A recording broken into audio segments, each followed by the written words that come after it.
Hello YouTube, this will be a video about some of the 3D printed parts that I designed and printed, and also about my new arc light, this guy here. I always liked the arc lights that were on Thingiverse, but they were kinda too big and would take too long to print out. So I just took a flat aluminum bar that I had, which is 1 meter long, and I got some 2020 tubing, aluminum profile, not tubing, and the tubing on the bottom of the arc is 70 centimeters long, and which gave it the perfect arc for my taste. And before I go into details on that, let me put on the light.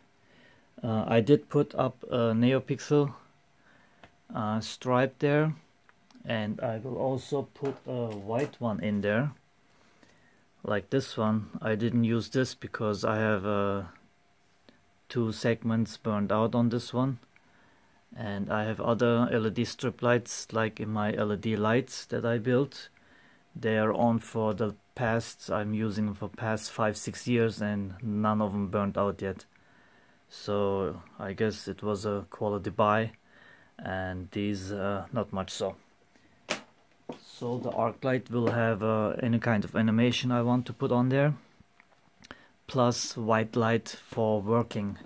Right now I'm doing it with this white light.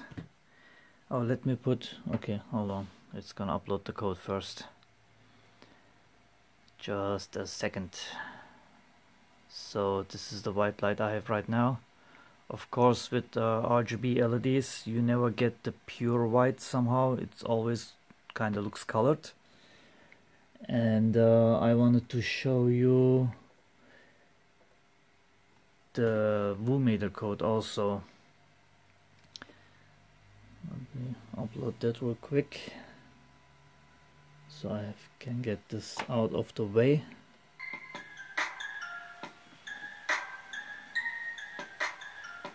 So that's the WooMeter code. I will put all the links to the codes in the description. Okay, everybody knows how WooMeter looks like. Let me put the lights on and get up close.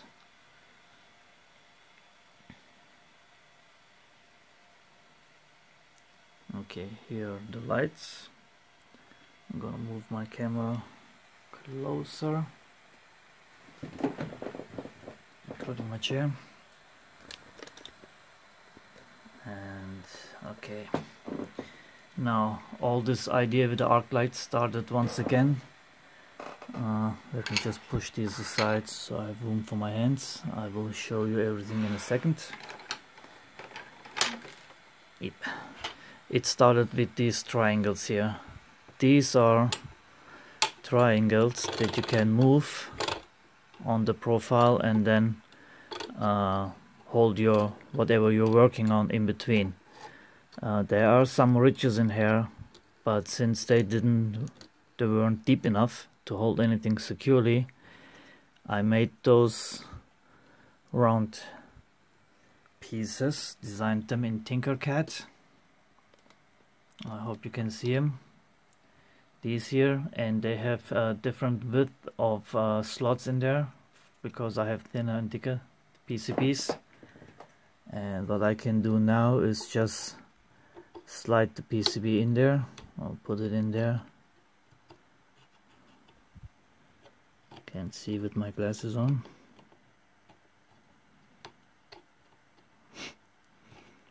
Sorry, don't know why am I not able to do this right now. Okay, here we go. So then I can just tighten this up, but still turn my PCB around to work on it, to solder or whatever I do on my PCBs. This is my CNC controller, by the way. So it all started with this, then I made this, then I had this aluminum profile, then I thought of making the arc light. And to make the arc light, I did design, okay, let me show you here. This was my first design. I figured I put this on the end of the profile.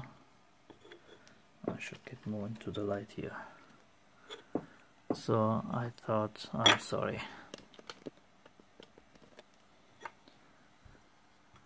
So I thought I'm gonna do it like this, and I made this arch here, and I figured the aluminum profile would will have this much of an radius, but it turned out to be flat at the end, and then I decided I just made these.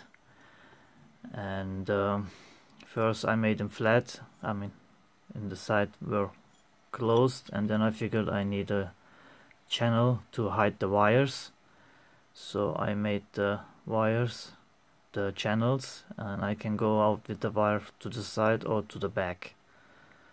So I designed these on Tinkercad also. They are for 2020 profiles, and as I said, I will put links in the description. I will upload them actually on Thingiverse once I figure out how to do that. So I made these to go to the end of the profile and hold the LED strip in there. Let me show you like this. So this is practically this piece here. And then I made, and then I figured I need a way to attach the aluminum profile to this piece, and then I made one with, I have it somewhere, printed out a few, okay, here it is. I made 2 screw holes in there too, so I did screw down the profile. You can see kind of the one screw down there.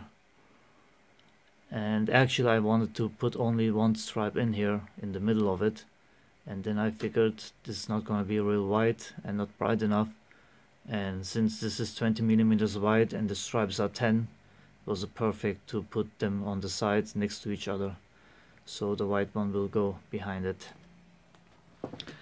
Okay, and before this, oh sorry about the shaky video, I did design a case for my Rotary encoder PCB, which is in there.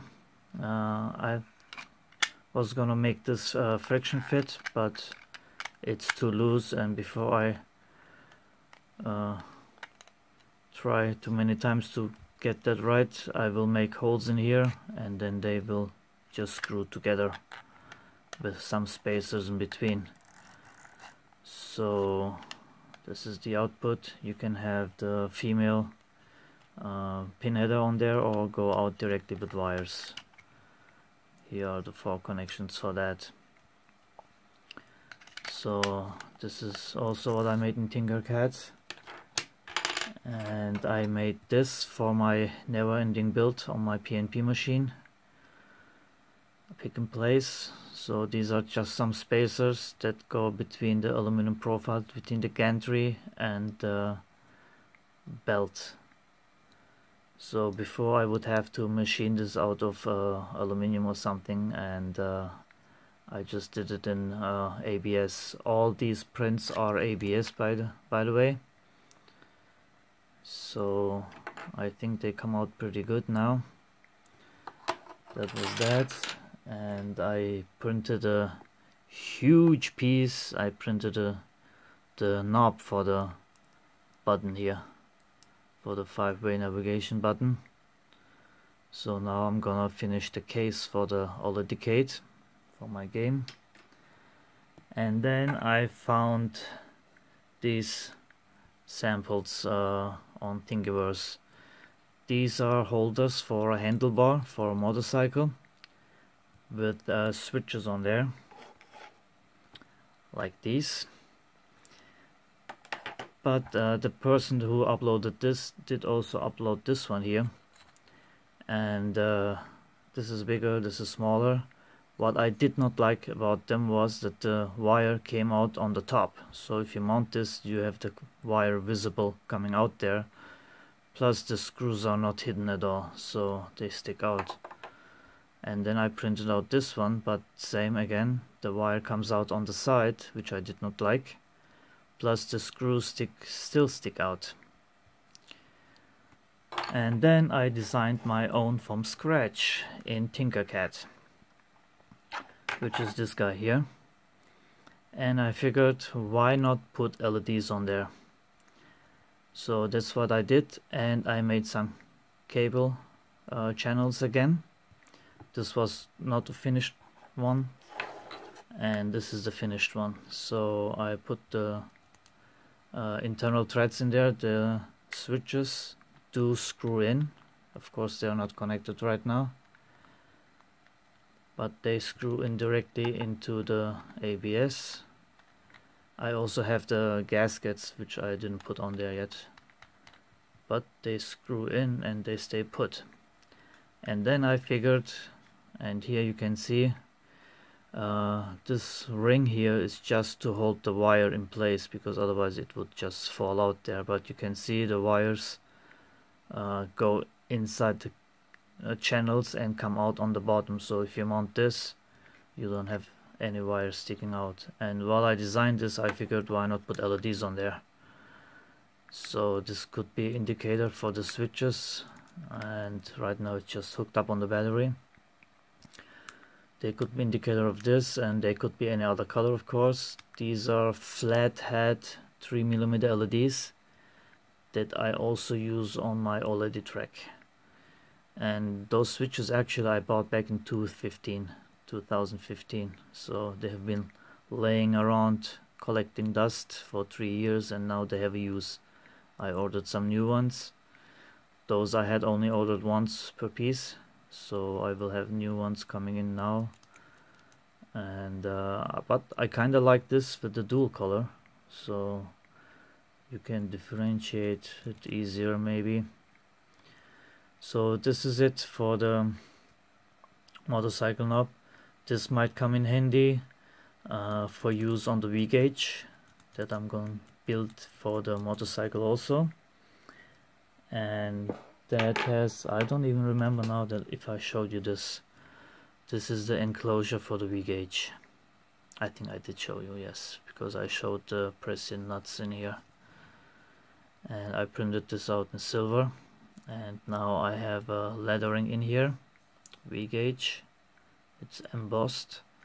And thanks to Steve in the UK who helped me with this.